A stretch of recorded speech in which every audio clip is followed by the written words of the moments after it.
Hello everyone, my name is Abhishek Gupta and I welcome you all on this Uday series, जहां पे हम लोग आप लोगों की जो मैकमिलन बुक के अंदर एमसीक्यूज दिए गए हैं उन एमसीक्यूज को डिस्कस कर रहे हैं मॉड्यूल वाइज भी। अब आज हम लोग बात करने वाले हैं मॉड्यूल डी और मॉड्यूल ई। मॉड्यूल ई में आप लोगों को बता दूं, मॉड्यूल ई हम लोग यहाँ पे रेफर कर रहे हैं for the additional study material which is mentioned in your Macmillan book भाई। So let's start our discussion, but before that I just want to let you know guys कि भाई अगर आप लोग एक structured preparation करना चाहते हैं under the right guidance, then you can enroll yourself under different courses which are launched by the EduTap, which are super crash course, test series as well as live crash course भाई। अब इन courses के बारे में हम लोग बात करेंगे in the end of this particular session। So let's continue our discussion for today's session first of all। तो देखिए, सबसे पहला क्वेश्चन है आप लोगों के सामने, a professional service provided by the wealth managers include investment planning, tax planning, retirement planning या फिर ऑल ऑफ द अबव भाई। So what should be the right answer? The right answer will be option number D, that is all of the above. अब देखिए, wealth manager का काम क्या है कि भी जो इंडिविजुअल हाई नेटवर्थ इंडिविजुअल्स हम लोगों को देखने के लिए मिल रहे हैं, उनके पास जो सरप्लस वेल्थ पड़ी हुई है, उस सरप्लस वेल्थ को जो मैनेज करवाना ही क्या काम है? वेल्थ मैनेजर का काम है। अब वेल्थ मैनेजर जो इन्वेस्टमेंट प्लानिंग में हेल्प करते हैं, ठीक है। इन्वेस्टमेंट प्लानिंग का मतलब क्या है कि एक ऐसा पोर्टफोलियो क्रिएट कर देंगे जिसके अंदर multiple kind of assets, stocks, securities को वो रख देंगे, जहाँ पे इंडिविजुअल का जो ये सरप्लस वेल्थ है उसको इन्वेस्ट करवाया जाएगा, so that maximum return fetch कर पाए, ठीक है, और मिनिमम जो है वो हम लोगों को यहाँ पे रिस्क बियर करना पड़े भी। सो दिस इज इन्वेस्टमेंट प्लानिंग। तो किस तरह से आप लोगों को अपने सरप्लस वेल्थ को जो है वो इस इन्वेस्ट करना है, वो हम लोगों को देखने के लिए मिलता है। उसको क्या बोलते हैं हम लोग? इन्वेस्टमेंट प्लानिंग बोल देते हैं भी। Next is the tax planning.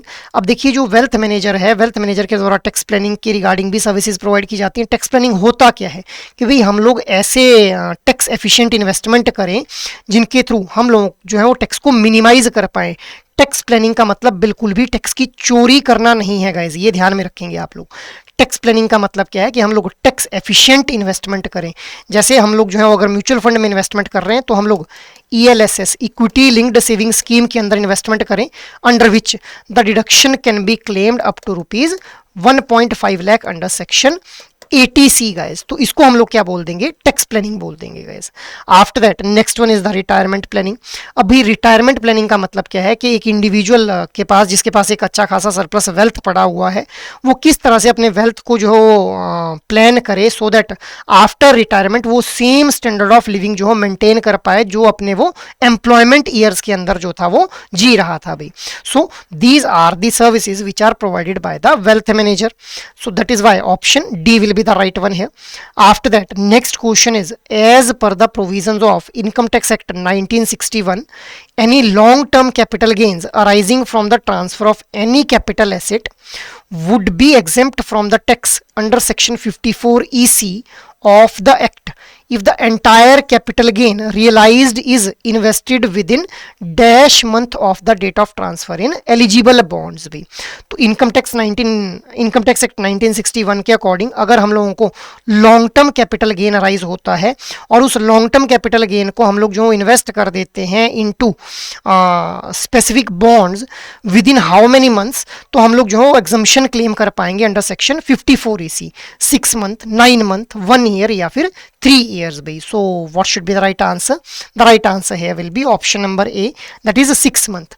अब देखिए, लॉन्ग टर्म कैपिटल गेन कब हो जाता है? जब भी हम लोग जो है वो एक एसेट को, देखिए लॉन्ग टर्म कैपिटल गेन और short term, long term capital gain और शॉर्ट टर्म कैपिटल गेन, ये डिपेंड करता है कि भाई कितने टाइम पीरियड तक हम लोगों ने जो एक एसेट है उसको होल्ड करके रखा था before the immediate date of transfer भी। तो अब जब भी हम लोगों को long term capital gain arise होता है और हम लोग उस लॉन्ग टर्म कैपिटल गेन को इन्वेस्ट कर देते हैं कुछ बॉन्ड्स के अंदर which are issued by REC, NHAI, ठीक है, within a period of 6 month, तो हम लोग जो है एग्जम्पशन क्लेम कर सकते हैं उस कैपिटल गेन के against under section 54EC guys. So option A will be the right one here. After that next question is, a perpetual bond is a financial instrument with 3 years maturity date, 5 years maturity date, 10 years maturity date या फिर no maturity और unlimited maturity date भी. So what should be the right answer here? The right answer will be option number D. So it is directly a fact based question कि भी जो perpetual bond रहते हैं उनके अंदर हम लोगों को कोई भी मेच्योरिटी जो है वो देखने के लिए नहीं मिलती है, अनलिमिटेड मेच्योरिटी डेट इनकी देखने के लिए मिलती है. अब बॉन्ड क्या होते हैं? बॉन्ड हमारे एक ऐसे इन्वेस्टमेंट फाइनेंशियल इंस्ट्रूमेंट्स हैं जिनके थ्रू एक स्टेबल, एक फाइनेंशियल, मतलब फाइनेंशियल मार्केट की अगर मैं बात करूं तो फाइनेंशियल मार्केट के अंदर these bonds are comparatively less volatile. ये लेस वॉलेटाइल हम लोगों को देखने के लिए मिलते हैं and these are more stable होते हैं और लेस वॉलेटाइल रहते हैं. मतलब ये ऐसे इन्वेस्टर्स के लिए जो यूजफुल रहते हैं जो कि लोअर रिस्क बियर करना चाहते हैं और स्टेबल रिटर्न्स चाहते हैं भी. So option D will be the right one है. After that next question is out of the following which type of asset management is not followed by the management? So asset allocation management, concentrated management, diversified management या फिर tactical management भी. तो किस तरह की जो management है assets की वो फॉलो नहीं की जाती है? So the right answer here will be option number B, that is concentrated management भी. अब देखिए हम लोगों को जो है वो कॉन्सेंट्रेटेड मैनेजमेंट देखने के लिए नहीं मिलती है, बट ये एसेट एलोकेशन का मतलब क्या है? एसेट एलोकेशन का मतलब क्या है कि आप जो एक सरप्लस वेल्थ आप लोगों के पास पड़ी हुई है उस सरप्लस वेल्थ को कौन कौन से एसेट्स के अंदर जो है वो हम लोगों को जो है वो इन्वेस्ट करवाना है उसको बोल देते हैं एसेट एलोकेशन. ठीक है. डाइवर्सिफाइड मैनेजमेंट का मतलब क्या है कि भाई हम लोग ऐसा ना करें कि सारे के सारा पैसा हम लोगों ने जो था वो बॉन्ड्स के अंदर ही इन्वेस्ट कर दिया या फिर सारा का सारा पैसा हम लोगों ने जो था वो स्टॉक्स के अंदर ही इन्वेस्ट कर दिया. We need to create a diversification. और डाइवर्सिफिकेशन बिटवीन द एसेट भी हो सकती है और विद इन द एसेट भी हो सकती है. विद इन द एसेट कैसे हो जाएगी ये तो बता दी मैंने, बिटवीन द एसेट्स के बॉन्ड और स्टॉक्स.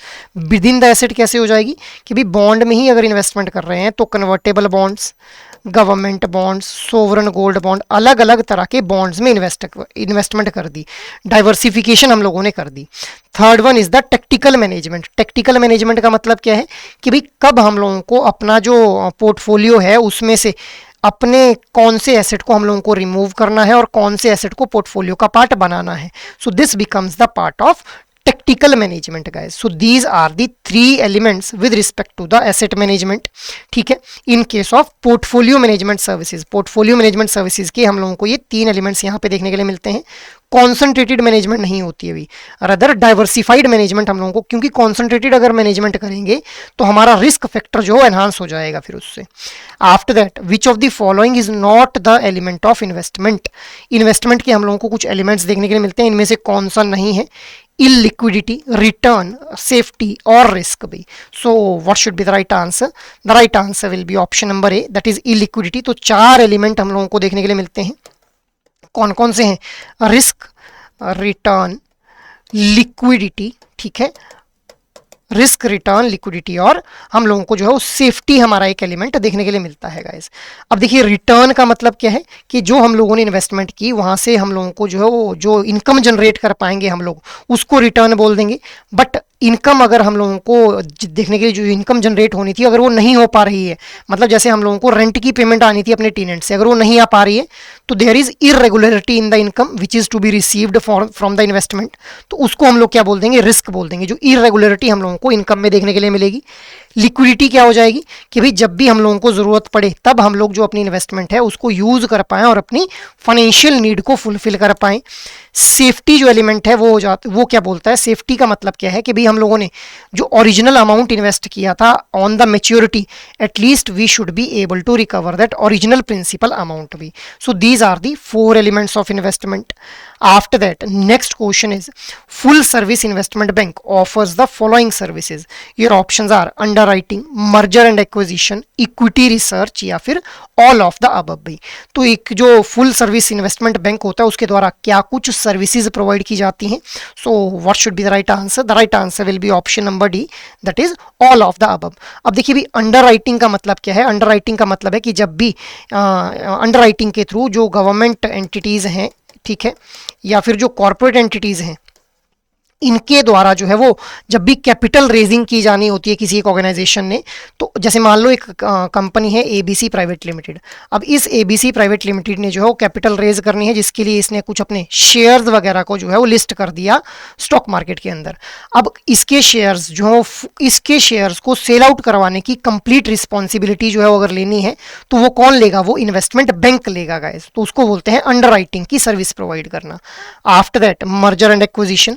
मर्जर एंड एक्विजिशन में भी एक इन्वेस्टमेंट बैंक एड करता है। ये बताता है कंपनीज को, ऑर्गेनाइजेशंस को कि भाई आप लोगों को, जैसे मान लो ए और बी और सी तीन ऑर्गेनाइजेशंस है, तो क्या ए को बी के साथ मर्ज करना चाहिए या फिर ए को एक्वायर ही कर लेना चाहिए बी और सी को। सो इस तरह की मर्जर और एक्विजिशन की एडवाइजेस भी दी जाती हैं। इसके अलावा इक्विटी रिसर्च। इक्विटी रिसर्च का मतलब क्या है कि कौन सी इक्विटीज के अंदर इन्वेस्टमेंट करनी है, कब एक इक्विटी को बाय करना है, कब एक इक्विटी को सेल करना है, ये सब भी इन्वेस्टमेंट बैंक के द्वारा जो सर्विसेज प्रोवाइड की जाती हैं उसका पार्ट बनते हैं अभी। सो option D will be the right one है। After that, next question is SEBI has mandated that one must have a minimum corpus of rupees dash to start investing in PMS, that is portfolio management services. So 100 lakh, 50 lakh, 5 crore या फिर 25 lakh rupees. What should be the right answer? The right answer will be option number B.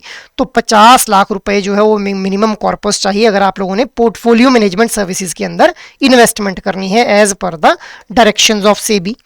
After that, next question is, as per the SEBI guidelines, the minimum net worth requirement of a portfolio manager should be 10 crore, 100 crore, 5 crore या फिर no such requirement.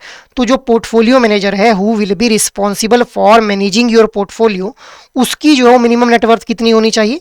So the right answer will B 5 crore rupees. अब आपने अगर investment करनी है इन portfolio management services तो आपकी minimum net worth 50 lakh रुपए होनी चाहिए। बट अगर जो पोर्टफोलियो मैनेजर है वो आपकी जो पोर्टफोलियो को मैनेज करेगा तो उसकी जो मिनिमम नेटवर्थ है वो 5 करोड़ रुपए होनी चाहिए गाइस, ठीक है। So option C will be the right one है।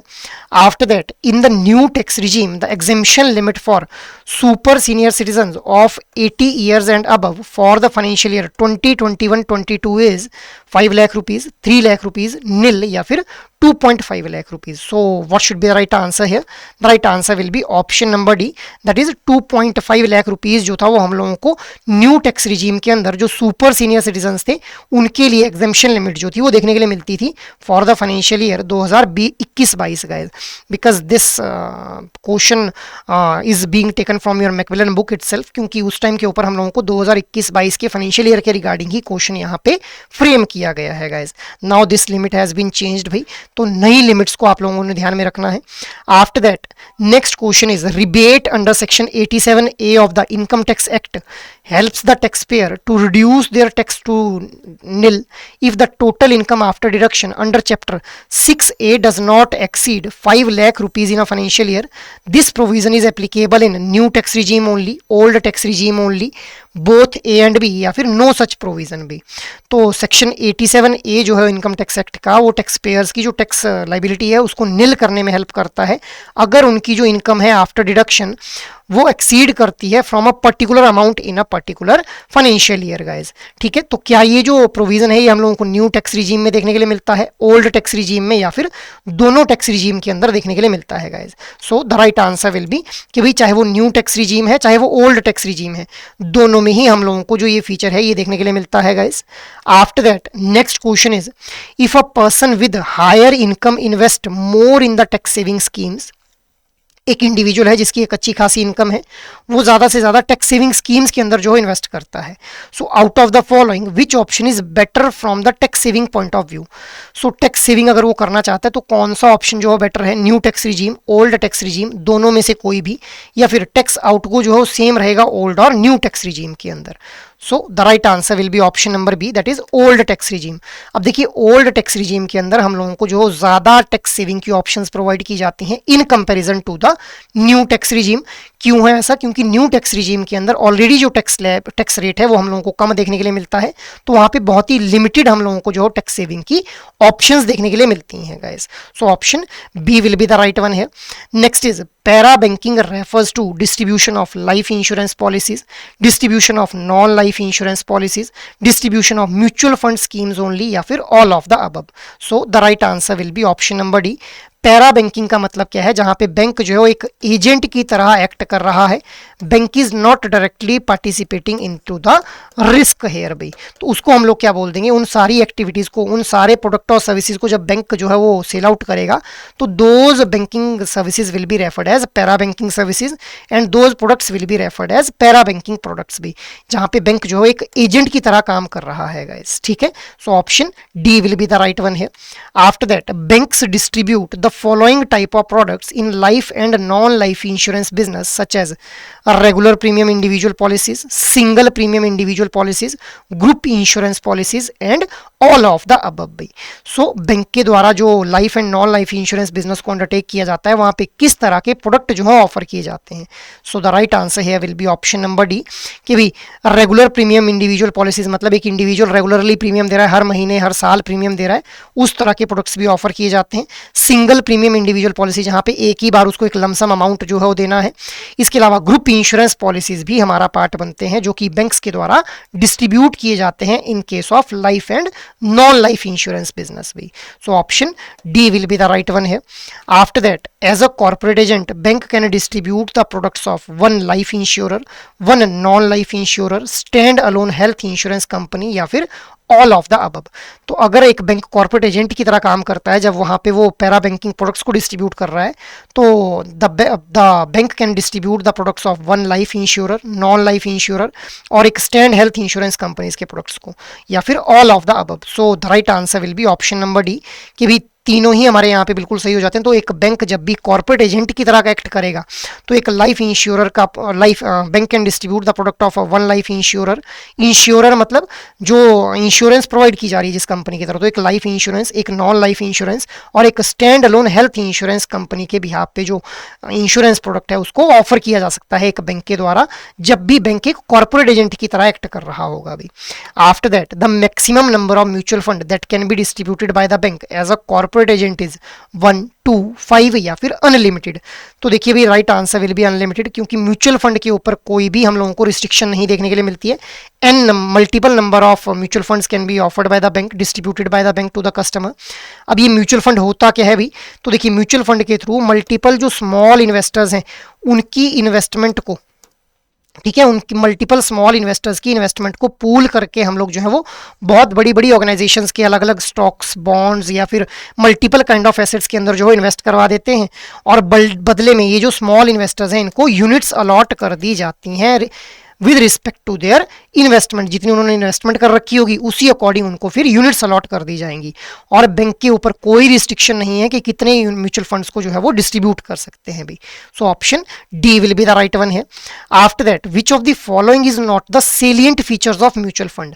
अब म्यूचुअल फंड के कुछ सेलियंट फीचर्स हम लोगों को देखने के लिए मिलते हैं।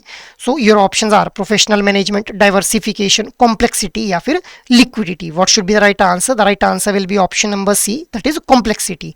तो भाई म्यूचुअल फंड के अंदर इन्वेस्ट करना बहुत ही ईजी है, सिंपल वे से जो है म्यूचुअल फंड के अंदर इन्वेस्टमेंट किया जा सकता है। प्रोफेशनली आप लोगों के म्यूचुअल फंड को जो मैनेज किया जाता है आप लोगों के फंड मैनेजर के द्वारा। डाइवर्सिफाइड रहते हैं, एक म्यूचुअल फंड के अंदर अलग अलग कंपनीज के अलग अलग एसेट्स जो है हम लोगों को देखने के लिए मिलते हैं जहां पे इन्वेस्टमेंट जो है वो करवाई जाती है अभी। These are also liquid in nature, मतलब आप लोगों को जब फाइनेंशियल नीड अराइज होती है तो उस फाइनेंशियल नीड को फुलफिल करने के लिए आप अपनी इन्वेस्टमेंट को म्यूचुअल फंड से निकाल सकते हैं और जो यूनिट्स आप लोगों को अलॉट हुए हैं those units will be sold out in the financial market and you will be getting your investment back. So these are also liquid in nature भी। तो ऑप्शन सी यहाँ पे सही हो जाएगा। These are not complex guys. After that next is to consider the loan amount under housing loan scheme, which of the following statements are true? Your statements are: the property is jointly held with the spouse and the spouse is the co-borrower. The property is held in the single name and the spouse stands as a guarantor. The borrower's son or daughter who has a steady income, the salary is routed through bank account and joins as a co-borrower. Expected rental less taxes, cess, etc. in case of house or flat being purchased is proposed to be rented. A regular income from all sources can be considered to arrive at a total eligible loan amount. So which of these statements are true here? Your options are all of the above: 1, 2, 4 and 5, 1, 4 and 5, 1, 2, 3 and 5, 1, 3, 4 and 5. What should be the right answer here?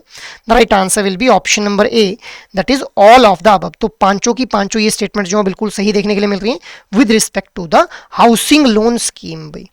After that, next question is Mr. Satish Kumar, working as a senior gazetted officer in a government department having 20 years left over service, was recently transferred to Hyderabad.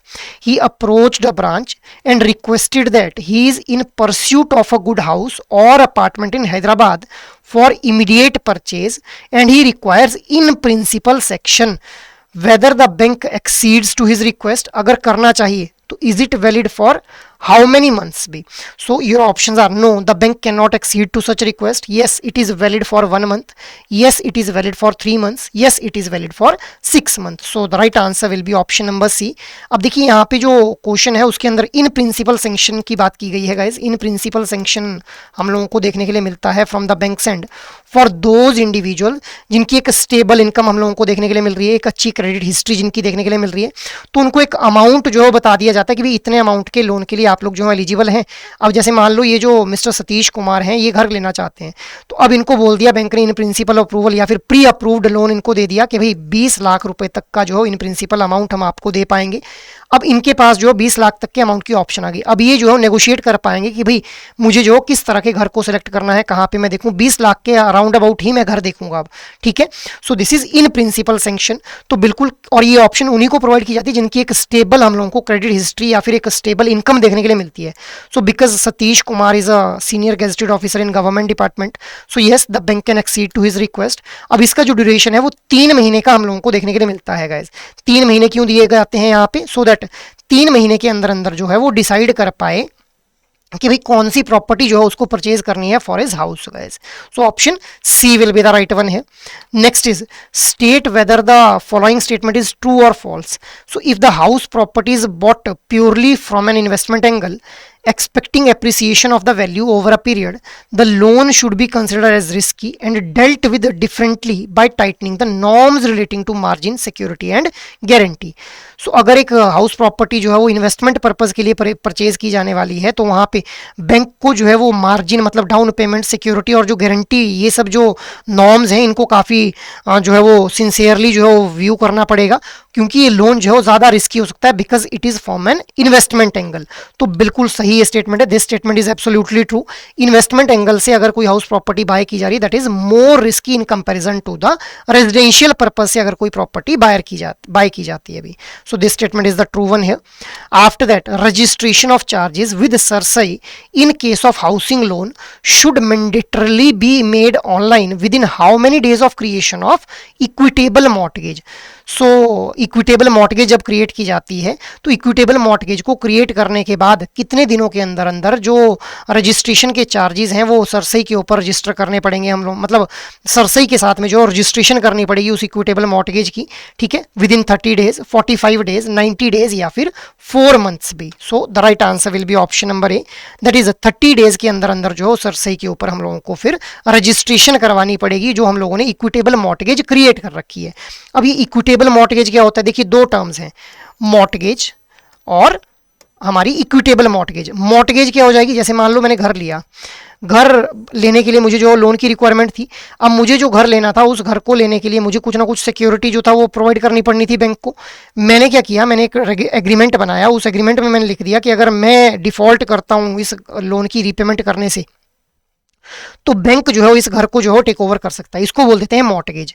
Equitable mortgage क्या है कि मेरे पास time नहीं था कि मैं जो है वो एक एग्रीमेंट बना पाऊँ, तो मैंने क्या किया, इस घर के ओरिजिनल डॉक्यूमेंट ही बैंक के पास जमा कर दिए और बोला कि अगर कल को मैं डिफॉल्ट करता हूँ तो आप लोग जो है इस घर को टेक ओवर कर सकते हैं गाइस. तो इसको बोलते हैं इक्विटेबल मॉर्टगेज. अब जब भी इक्विटेबल मॉर्टगेज जो है वो क्रिएट की जाएगी तो उसके 30 डेज के अंदर अंदर जो है वो सरसई के ऊपर जो रजिस्ट्रेशन करवानी पड़ेगी कि भाई इस तरह की इक्विटेबल मॉर्टगेज जो है वो क्रिएट की गई है. सरसई क्या है? सरसई एक हमारा एक रजिस्ट्री है जिसके ऊपर सिक्योरिटाइजेशन या फिर रिकंस्ट्रक्शन ऑफ फाइनेंशियल एसेट्स को लेकर के जो ट्रांजेक्शंस है उनको रिकॉर्ड किया जाता है guys. So option A will be the right one है. After that, an individual took a loan of rupees 25 lakh for purchasing a flat for the self occupation on 30th March 2015 and paid rupees 2,20,000 towards interest during financial year 2016-17 by the maximum amount of interest which he can claim as a deduction would be 1,50,000, 1,20,000, 2 lakh rupees या फिर 30,000.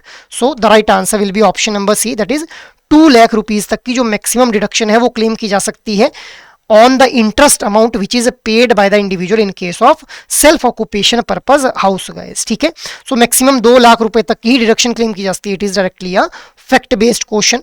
After that, next is husband and wife jointly raise a loan in April 2014 for constructing a house for self occupation. The construction was completed in July 2014. They have been paying the housing loan installment on 50-50 basis from their respective incomes. During the financial year 2016-17 they paid the interest of 4,25,000. अब जो maximum interest, the maximum interest which each of them can claim as a deduction is 1 lakh, 2 lakh, 1,50,000 और 1,75,000. तो अब अगर husband wife ने jointly भी loan ले रखा है तो वो इंडिविजुअली जो है वो कितने अमाउंट की डिडक्शन क्लेम कर सकते हैं on the interest payment? 2 lakh rupees तक की भाई. So option B will be the right one. It is also directly a fact based question, भी पता होना चाहिए आप लोगों को. After that next is an individual took a loan of ₹10 lakh for purchasing a plot for of land during financial year 2010-11 and has paid around 1,10,000 towards interest and around 57,000 towards the principal amount during financial year 2016-17. He has not made any contribution under section 80C, 80CCC or 80CCD guys. He will be able to claim a deduction of 1,50,000, 57,000, 2,07,000 या फिर नील. तो कितने जो deduction है वो claim कर पाएगा? The right answer will be option number D, that is nil. क्योंकि देखिए जो डिडक्शन क्लेम की जाती है वो की जाती है for buying a residential property, not for buying a plot जिसके ऊपर घर बनाना है अभी उसने. सो नील डिडक्शन जो है वो क्लेम कर पाएगा, कोई भी डिडक्शन वो क्लेम नहीं कर पाएगा, ना तो प्रिंसिपल अमाउंट के अगेंस्ट और ना ही इंटरेस्ट अमाउंट के अगेंस्ट. प्रिंसिपल अमाउंट के अगेंस्ट हम लोग जानते हैं कि सेक्शन 80C के अकॉर्डिंग जो डिडक्शन है वो क्लेम की जाती है, और हम लोग जो है इंटरेस्ट की डिडक्शन भी क्लेम कर पाते हैं, बट वो की जाती है only for the buying of property for the self occupation और residential purpose. Plot of land के अगेंस्ट जो डिडक्शन क्लेम नहीं की जा सकती है अभी. After that now fill in the blanks by selecting the suitable words in the given bracket. A rupee dash is worth more than a rupee. ठीक है, so a rupee today is worth more than a rupee tomorrow. ठीक है, मतलब आज एक रुपी की जो कीमत है वो ज्यादा है in comparison to the rupee in tomorrow. So यहाँ पे क्या आ जाएगा? टुडे यहाँ पे आ जाएगा. A rupee today is worth more than a rupee tomorrow भी. By applying the rule 72, rupee will double in 9 years if the rate of interest is dash per annum. अब देखिए रूल ऑफ 72 क्या बोलता है, ये हम लोगों को बताता है कि भाई कितने टाइम में हमारा जो पैसा है वो डबल हो जाएगा. कैसे हम लोग इसकी हेल्प से निकाल पाते हैं? तो देखिए 72 को हम लोग डिवाइड कर देंगे with the rate of interest. ठीक है, sorry with the time period. तो by applying the rule of 72 rupee will double in 9 years. 9 years में ये बोल रहा है डबल हो जाएगा. तो हम लोग जो है रूल ऑफ 72 हमारा क्या बोलता है कि भाई अगर हम लोग जो है वो रेट ऑफ इंटरेस्ट के साथ इसको डिवाइड करते हैं तो हमारा जो पैसा हम लोगों को समझ आएगा कि कितने साल में डबल हो जाता है. तो यहाँ पे आप लोग एलिमिनेशन मेथड का भी यूज कर सकते हैं. 72 को डिवाइड किया 8 से तो हमारे पास 9 आ गया. सो ये बोल रहा है 9 साल में डबल हो जाएगा. तो मतलब 72 will be divided by rate of interest. यही हमारा फॉर्मूला रहता है जब भी हम लोगों ने ये निकालना है कि कितने टाइम में जो पैसा है वो डबल हो जाएगा भी. सो यहाँ पे 8% हमारा आ जाएगा रेट ऑफ इंटरेस्ट भी per annum. After that interest eight 15% per annum means monthly interest eight 15% का अगर हम लोगों को जो है वो पर एनम इंटरेस्ट देखने के लिए मिल रहा है तो मंथली इंटरेस्ट कैसे निकालेंगे? 15 को सिंपली 12 से डिवाइड कर लेंगे. ठीक है, so that will be the value here guys. ठीक है, so this is how we will be calculating the interest per month interest guys. After that state whether the following statements are true or false. So your statements are: in India mortgage advice profession is carried out without any regulations. So क्या ये statement true है या फिर false है? तो बिल्कुल true statement है. यहाँ पे कोई भी रेगुलेशंस हम लोगों को फॉलो होते हुए नहीं देखने के लिए मिलते हैं for providing the mortgage advice भी. सेकेंड स्टेटमेंट क्या बोल रही है? By applying rule 72 rupee will double in 9 years if the rate of interest is 8% per annum. अभी हम लोगों ने इसके रिगार्डिंग क्वेश्चन देखा. सो this statement is also true guys. तो दोनों स्टेटमेंट्स हमारी क्या है? ट्रू हो जाती हैं यहाँ पे. After that you need to select the correct statement from the following. The documents relating to the following transaction of immovable property are required to be compulsorily registered.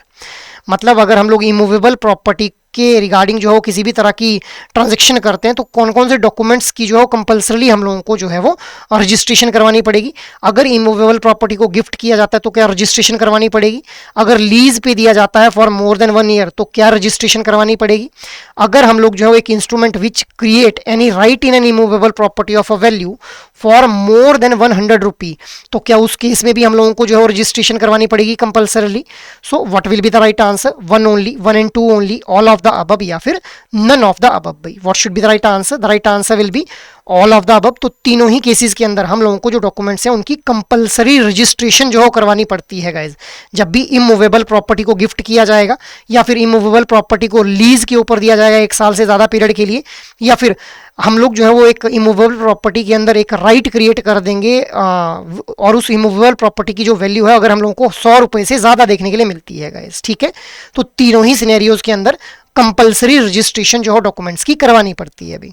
After that, which of the following statements in respect of reverse mortgage loan is appropriate. Your options are, reverse mortgage loan provides the person who owns the house to retain and release capital without effecting sale. Person beyond the age of 55 are not eligible for reverse mortgage loan. Under reverse mortgage loan, the borrower is required to service the interest when called for. The borrower's stake is low initially under the reverse mortgage loan. So what should be the right answer? Right answer will be option number A. अब देखिए भी reverse mortgage loan जो है ये हम लोगों को देखने के लिए मिलता है, it is specifically for the senior citizens, ठीक है। उन सीनियर सिटीजन्स के लिए जिनका अपना एक खुद का घर है जहाँ पे वो खुद रह रहे हैं, तो उस घर के अगेंस्ट उनको जो है वो लोन दे दिया जाता है बैंक के द्वारा और बदले में उनको अपने घर की जो ओनरशिप है वो भी देनी नहीं पड़ती है। They can retain the ownership of that particular house, और ना ही इस लोन की उनको रीपेमेंट करनी रहती है। जैसे बाकी लोन के केस में हम लोगों को जो है वो इंस्टॉलमेंट्स के अंदर पेमेंट करनी रहती है, यहाँ पे कोई रीपेमेंट नहीं करनी है। बट हाँ, यहाँ पे जो लोन है जब वो रिवर्स मॉर्टगेज लोन उनको दिया जाएगा तो जैसे जैसे लोन का अमाउंट बढ़ता चलेगा वैसे वैसे उनका जो ओनरशिप है वो कम होती चलती है गाइज। और लोन की जो रीपेमेंट है वो कब करनी है, अगर वो घर को छोड़ते हैं या तो उस टाइम के ऊपर करनी है या फिर उनकी डेथ हो जाती है उस टाइम के ऊपर उनको पेमेंट करनी रहती है guys. So this is reverse mortgage loan भी। तो गाइज ये हम लोगों ने डिस्कस कर लिए जो भी हमारे एमसीक्यूज हम लोगों को देखने के लिए मिल रहे थे मॉड्यूल डी और मॉड्यूल ई के अंदर in your respective Macmillan book. Apart from this, अगर आप लोग जो है वो जीआईबी एग्जाम के रिगार्डिंग गाइडेंस चाहते हैं तो आप लोग एडुटैप की वेबसाइट के ऊपर विजिट करें। यहाँ जाते ही आप लोगों को कोर्सेज नाम का ये टैब देखने के लिए मिलेगा, जहाँ जाते ही जीआईबी कोर्सेज के ऊपर आप लोगों ने क्लिक कर लेना है। अब जैसे ही आप लोग जीआईबी कोर्सेज के ऊपर क्लिक करेंगे तो यहाँ पे आप लोगों को अलग अलग तरह के जो कोर्सेज हैं वो देखने के लिए मिल जाएंगे भी, जिनमें सबसे पहले हम लोग बात करेंगे जीआईबी के लिए जो ट्रायल कोर्स आप लोग अवेल कर सकते हैं इन जस्ट ₹1 भी, जिसके अंदर 24 घंटे के लिए आप लोगों को जो एक्सेस दे दिया जाएगा for the complete GIB master course, ठीक है। So you can avail this GIB complete master course access in just ₹1 for your 24 hours. After that, अगर आप लोग चाहते हैं कि कंप्लीट आप लोगों को एक्सेस चाहिए मास्टर कोर्स का, तो यहीं पे आप लोगों को कंप्लीट मास्टर कोर्स देखने के लिए मिलेगा जीआईबी के लिए, जिसके अंदर 15 से 20 मिनट के अंदर आप लोगों को जो है वो मतलब जिसके अंदर आप लोगों को 15 से 20 मिनट की क्लासेस के थ्रू जीआईबी एग्जाम के चारों कंपोनेंट्स की कॉम्प्रिहेंसिव प्रिपरेशन करवाई जाएगी। इसके अलावा आप लोगों को एग्जाम से ठीक पहले लाइव क्लासेस भी प्रोवाइड की जाएंगी, और ये जो आप लोगों को स्क्रीन के ऊपर अभी लाइव क्रैश कोर्स दिख रहा है इसका एक्सेस भी आप लोगों को यहाँ पे प्रोवाइड किया जा रहा है अभी के लिए। अलॉन्ग विद दिस आप लोगों को रिवीजन पर्पस के लिए कंसेप्ट नोट्स दिए जाएंगे, आप लोग कंटेंट को सही से प्रैक्टिस कर पाएं इसके लिए आप लोगों को chapter wise mock test, full length mock test और सॉल्व्ड पीवाईक्यूज भी प्रोवाइड किए जा रहे हैं। So it can be a one stop solution अगर आप लोग एक कॉम्प्रिहेंसिव प्रिपरेशन करना चाहते हैं फॉर योर जेआईबी एग्जामिनेशन भी। और अगर आप लोग चाहते हैं कि इंडिविजुअल कंपोनेंट के मास्टर कोर्स में एनरोल करना है खुद को, तो यहीं पे साथ में IAND-IFS, PPB, AFM और RBWM चारों कंपोनेंट्स के इंडिविजुअल मास्टर कोर्सेज भी अवेलेबल हैं भी। अपार्ट फ्रॉम दिस, अगर आप लोग चाहते हैं कि आप लोगों को 120 आवर्स की शॉर्ट ड्यूरेशन के अंदर सिर्फ मोस्ट इंपॉर्टेंट टॉपिक्स को कवर करते हुए प्रिपरेशन करनी है, तो लाइव क्रैश कोर्स बैच 5 में सिंपली खुद को एनरोल कर लें, जहां पे लाइव क्लासेस के अलावा आप लोगों को रिवीजन पर्पज के लिए कंसेप्ट नोट्स प्रोवाइड किए जाएंगे।